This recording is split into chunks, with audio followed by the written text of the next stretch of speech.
Magandang hapon po sa ating mga friends at followers. Nandito na po tayo sa Rome at makikita nyo ang Colosseum. Ito po yung main tourist area ng Rome. At makikita nyo po yung dami ng bisita at mga turista dito. Yan po ang ruins of the ancient Colosseum. Yan po ang napakaganda dito. At dami ng mga tao at punong-puno po ang area na ito, pero tuloy-tuloy ang kanilang makikita nyo maintenance and construction sa baba, pero yung mga ruins nandyan po makikita nyo ang Colosseum. Yan po ang napakagandang tanawin, pero sobrang dami ng tao dito sa Colosseum. Napakalaki. Sa picture maliit lang, no? Pero sa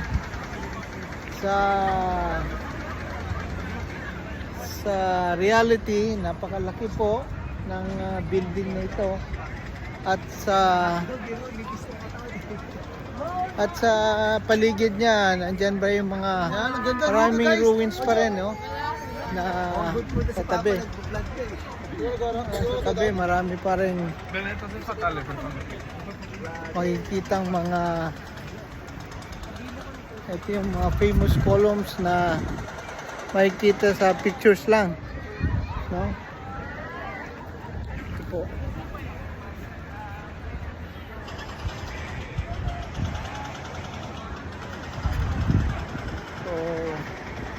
Doon sa malayo meron din parang arco na gaya sa France.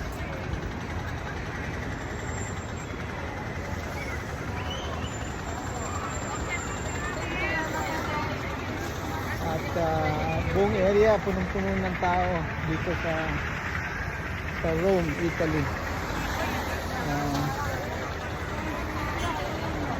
So ito ang main attraction dito sa Rome. At nandito pa ang nandito pa yung mga ruins at remains ng ancient Rome before. So mamaya tutuloy natin itong report. Kung meron tayong another chance, tutuloy po natin. So sa ngayon, Happy Tuesday. This is October 22, 2024. Maraming salamat po.